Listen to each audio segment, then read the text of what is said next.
তো যাদের 2001 সালের পরে জন্ম, পিতামাতার বার্থ সার্টিফিকেটের ডিজিটাল কপি চাওয়া হয়ে থাকে এবং সাথে সাথে আরও অনেক এমন ডকুমেন্ট চাওয়া হয়ে থাকে যেগুলো 90s যারা জন্ম তাদের চাওয়া হয় না সাধারণত। তো এই জিনিসটা একটু পড়ে নেবেন, তাহলে আপনার জন্য বুঝতে সুবিধা হবে।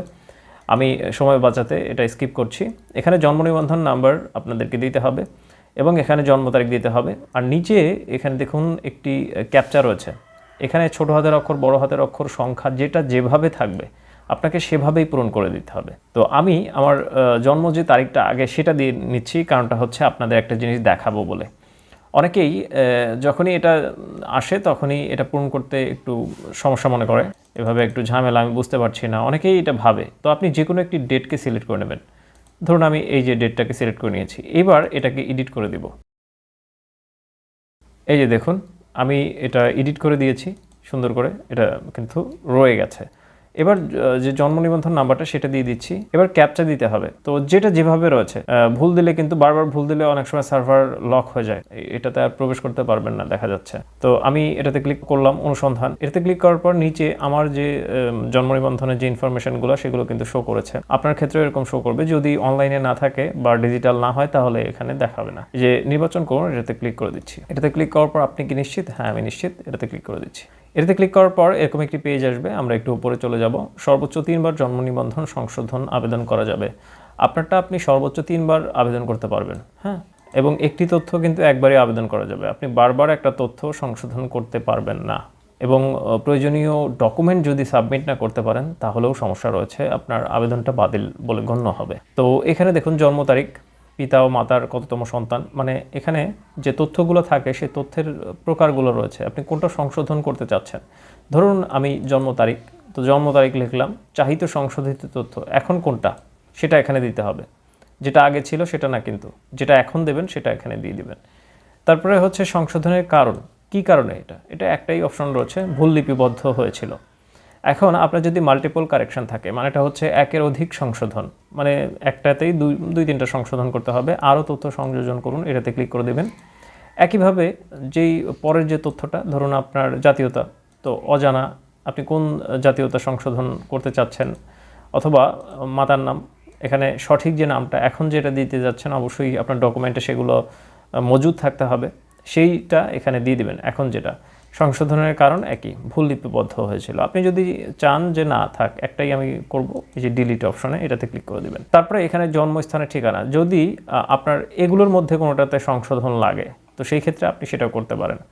এখানে এই যে প্রথমে হচ্ছে দেশটাকে সিলেক্ট করে নিতে হবে, আপনার যে দেশটা সেটা, আমি আমার দেশটাকে প্রথমে সিলেক্ট করে নিলাম, তারপরে বিভাগটাকে সিলেক্ট করতে হবে, তারপর হচ্ছে জেলাটাকে সিলেক্ট করতে হবে।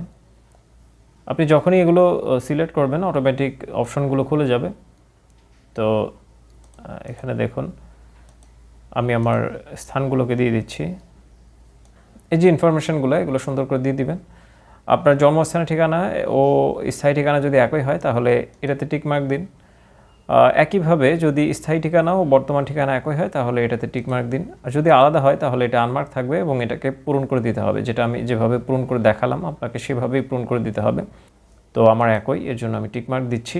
এখানে আমাকে বেশ কয়েকটি ডকুমেন্ট আপলোড দিতে হবে, এই যে এখানে দেখুন শুধুমাত্র ইমেজ ফাইল, জেপিইজি এবং পিএনজি, এই যে ফরম্যাটগুলো, এই ফরম্যাটের ইনফরমেশনই, মানে এই ফরম্যাটের ডকুমেন্টই আপনি আপলোড করতে পারবেন এখানে। এবং ফাইলের সাইজ হতে হবে সর্বোচ্চ 2 মেগাবাইট, এর বেশি যদি হয় তাহলে ফাইলটা নেবে না, হ্যাঁ। এই বিষয়গুলোকে একটু মাথায় রাখবেন। কিভাবে এটা আপলোড দিতে হবে, এই যে সংযোজন, এটা দিয়ে দিন ক্লিক। তারপরে আপনি যে ডকুমেন্টটা আপলোড করতে চাচ্ছেন, ধরুন আপনি এটা আপলোড করতে চাচ্ছেন, এটাতে ক্লিক করুন। তারপরে এখানে ওপেন, আমি কম্পিউটার থেকে দেখাচ্ছি এর জন্য এরকমটা এসছে। তো আপনার ক্ষেত্রে অন্যরকম আসতে পারে, আপনি মোবাইল দিয়ে যদি করেন গ্যালারি থেকে আপনারটাকে সিলেক্ট করে নেবেন। তো আমি মাতার জন্ম নিবন্ধন এটাকে সিলেক্ট করছি, মানে হচ্ছে এখানে আপনি যেটা এখানে আপলোড করবেন সেই জিনিসটাকে সিলেক্ট করে দিতে হবে যে আপনি কি আপলোড করছেন। তো জুনিয়র স্কুল সার্টিফিকেট, আমি ডেমো পারপাসে আপনাদের দেখাচ্ছি, আপনারা আপনাদের ডকুমেন্টগুলো আপলোড করে দেবেন। স্টার্ট, এটাতে ক্লিক করছি। এটাতে ক্লিক করার পরে এটা এভাবে নিয়ে নেবে, হ্যাঁ। এই যে দেখুন এটা নিয়ে নিচ্ছে, অনেক সময় এরর দেখাতে পারে, এটার মানেটা হচ্ছে যে সার্ভারে হয়তো একটু সমস্যা রয়েছে, আপনি পরবর্তী 2-1 দিন পরে একবার ট্রাই করবেন, দেখবেন যে হয়ে যাচ্ছে। যদি মাল্টিপল ইনফরমেশন আপনাকে আপলোড করতে হয় তাহলে আবার সংযোজনে ক্লিক করুন, আবার এভাবে দিন এবং প্রকারকে সিলেক্ট করুন যে আপনি কোন ডকুমেন্টটা এখানে আপলোড করছেন। তো এই যে দেখুন স্টার্ট বাটনে ক্লিক করছি, এটা কিন্তু আপলোড হয়ে যাবে। একই নিয়ম, মানে এখানে কোনো কঠিন কোনো কিছু না যে আপনি বুঝতে পারছেন না এরকম কোনো কিছু না। এখন আবেদনকারীর তথ্য, যদি বয়স্ক মানুষ হয়, মানে পর্যাপ্ত বয়স হয়ে গেছে, তাহলে সেই ক্ষেত্রে নিজ এখানে আসবে, নিজকে সিলেক্ট করে দিতে হবে আপনাকে। তো এই যে আমি নিজকে সিলেক্ট করে দিয়েছি, আমি ইনফরমেশান দিয়েছি, এই জন্য আমার নাম শো করেছে। যদি বয়স কম হয়, ছোট মানুষ হয়, তাহলে সেক্ষেত্রে পিতা সিলেক্ট করতে হবে। পিতা সিলেক্ট করলে পরে এখানে পিতার নাম শো করবে এবং বাকি ইনফরমেশন শো করবে। তো এখানে দেখাচ্ছে যে বয়স হয়ে গেছে, যার ফলে আমারটা এরকম দেখাচ্ছে।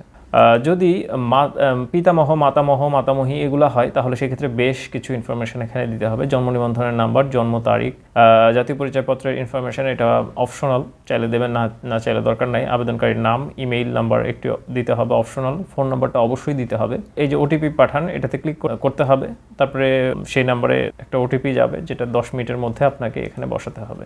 এটাই হচ্ছে প্রসেস, কঠিন কোনো কিছু না। আপনাকে এই নিয়ম মেনেই আপনাকে এটা করতে হবে। তো আমি নিজকেই সিলেক্ট করছি, সাবমিটে ক্লিক করার পর পরবর্তী অপশনে আপনাকে নিয়ে যাওয়া হবে। একটা ওভারভিউ দেখাবে যে আপনি কি ইনফরমেশন দিলেন, কোনটা সংশোধন করতে চাচ্ছেন, এরকম একটা ওভারভিউ দেখাবে। পরবর্তীতে আপনি যখন সাবমিট করে দেবেন, এরকম একটি পেজ আসবে যেখানে দেখাবে যে সাকসেসফুল, আপনার অ্যাপ্লিকেশনটা সাকসেসফুল হয়ে গেছে। তো আমি যেহেতু সাবমিশনটা করিনি, আপনাদেরকে ডেমো পারপাসে এরকম একটা ছবি থেকে দেখাচ্ছি যে এরকম আসবে যে সাকসেসফুল হয়ে গেছে, আবেদন সংশ্লিষ্ট কার্যালয়ে দাখিল হয়েছে, এবং এখানে একটি নাম্বার দেখাবে যেটা আপনাকে সংরক্ষণ করে রাখতে হবে। আর এই যে এখানে দেখুন আবেদনপত্র প্রিন্ট, এখানে ক্লিক করেও আপনি আবেদনপত্রটা ডাউনলোড করতে পারেন। আর এখানে একটি ডেট থাকবে, যে ডেট অনুযায়ী আপনাকে যেতে হবে। এই ডেটের মধ্যে যদি না যান কাগজপত্র সহ, তাহলে স্বয়ংক্রিয়ভাবে বাতিল হয়ে যাবে আবেদনটি। তো দর্শক, অ্যাপ্লিকেশনটা কমপ্লিট হয়ে গেল। এখন কি প্রয়োজনীয় কাগজপত্র লাগবে? তো যদি আপনি আপনার নাম এবং জন্ম তারিখকে সংশোধন করতে চান, তাহলে আপনার ভোটার আইডি কার্ড লাগবে প্রথমত। যদি ভোটার আইডি কার্ড না থাকে, তাহলে আপনার একাডেমিক সার্টিফিকেট লাগবে। যদি একাডেমিক সার্টিফিকেট না থাকে, তাহলে কি করবেন? তাহলে আপনি আপনার যে হসপিটালের যে ছাড়পত্র অথবা টিকা কার্ড, যদি টিকা কার্ড থাকে তাহলে এটা দেবেন। যদি সবগুলোই থাকে তাহলে তো খুবই ভালো, এটা অ্যাপ্লিকেশনটা খুবই স্ট্রং হবে। এবার যদি আপনার বর্তমান ঠিকানাকে আপনি সংশোধন করতে চান, তাহলে ওয়ার্ড কাউন্সিলের কাছ থেকে আপনাকে প্রত্যয়নপত্র নিতে হবে, চেয়ারম্যানের সার্টিফিকেট লাগবে, আর হচ্ছে আপনার যে বিদ্যুৎ বিলের কাগজ সেটা লাগবে। যদি আপনার পিতামাতার নামের কোনো সংশোধনী চান, তাহলে সেই ক্ষেত্রে আপনার পিতামাতার ভোটার আইডি কার্ডের ফটোকপি এবং তাদের জন্ম নিবন্ধনের ফটোকপি লাগবে। পাশাপাশি আপনার যে একাডেমিক সার্টিফিকেট সেটাও লাগতে পারে। যদি আপনার স্থায়ী ঠিকানা পরিবর্তন করতে চান, তাহলে আপনার এই ডকুমেন্ট লাগার পাশাপাশি আপনার কর পরিশোধের রসিদ, জমির দলিল, এই সমস্ত জিনিসগুলো লাগতে পারে। আপনার পিতামাতার ভোটার আইডি কার্ড, এই সমস্ত, মানে একটার পরিবর্তে আরেকটা। যদি আপনার একটা না থাকে তাহলে আরেকটা, যদি আরেকটা না থাকে তাহলে আরেকটা। আপনার কাছে যেটা রয়েছে আপনি সেটা দিয়ে আবেদন করতে পারবেন। এই ক্যাটাগরির মধ্যে যদি কোনোটাতে মিল পড়ে, তাহলেই আপনি সংশোধন করতে পারবেন। আরও কিছু টেকনিক্যাল ডকুমেন্ট লাগতে পারে, সেটা হচ্ছে আপনার অ্যাপ্লিকেশনের উপর ভিত্তি করে আপনার সাথে যেটা যায় সেটা কোনো ক্ষেত্রে চাওয়া হতে পারে, এমন ডকুমেন্ট চাওয়া হতে পারে যেটা আপনার ক্ষেত্রে যায়। আমি যদি সংশোধন করতে চাই, হয়তো আমার ক্ষেত্রে লাগবে না। সো আশা করছি ভিডিওটি ভালো লেগেছে। যদি ভিডিওটি ভালো লাগে তাহলে চ্যানেলটি সাবস্ক্রাইব করে সংযুক্ত থাকতে পারেন। যারা ফেসবুক থেকে দেখছেন, ফলো বাটনে ক্লিক করে রাখতে পারেন পরবর্তীতে এই ধরনের ভিডিও পাওয়ার জন্য। ভালো থাকুন, আসসালামু আলাইকুম।